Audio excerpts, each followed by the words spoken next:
Let's discuss the impact of climate change on our planet and the steps we can take to address them. Climate change refers to long-term changes in temperature and weather patterns around the world. While these changes can occur naturally, human activities such as the burning of fuels are accelerating this process significantly.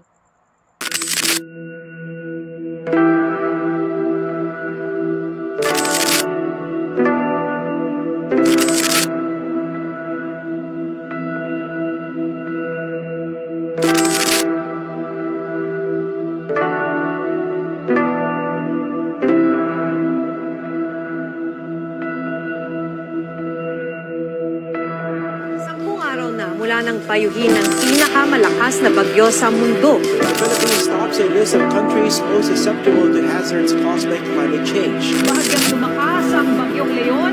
The Philippines is experiencing a climate crisis. It is currently the most tropical cyclone-visited country in the world, averaging to 20 tropical cyclones per year.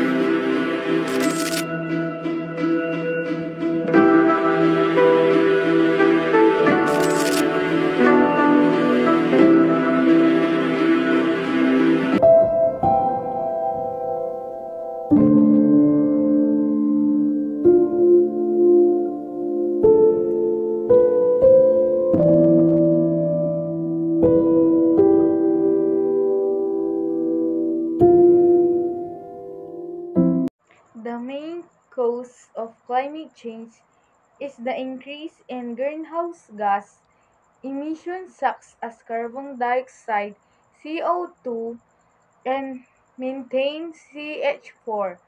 The main sources include the burning of fuels, deforestation, and intensive agriculture.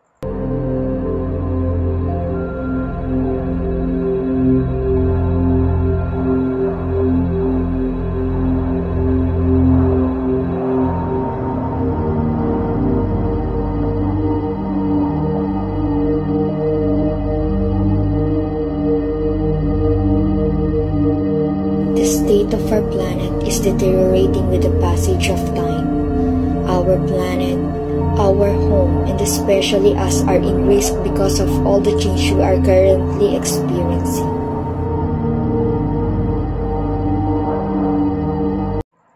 Environmental impacts of climate change include rising global temperatures, melting polar ice caps, rising sea levels, and changing weather patterns.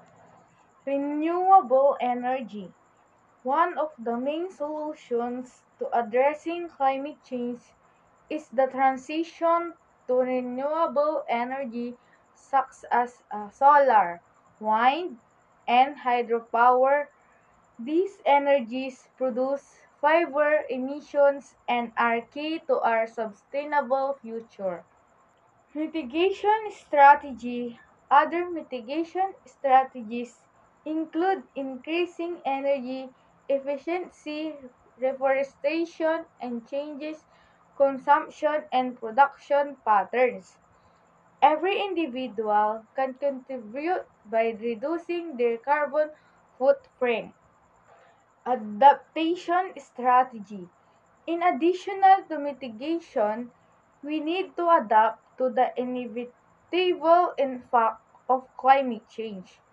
This includes building climate resilient infrastructure, protecting ecosystems, and better the use planning. Climate change is a global challenge that requires collective action.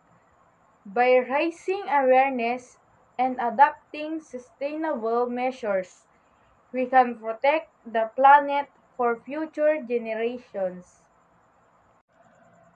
People are experiencing climate change in diverse ways. It affects our health, ability to grow food, housing, safety, and work. Some of us are already more vulnerable to climate impacts. such as people living in small islands, developing states. Conditions like sea level rise and salt water intrusion have advanced to the point where whole communities have had to relocate. In the future, the number of climate refugees is expected to rise.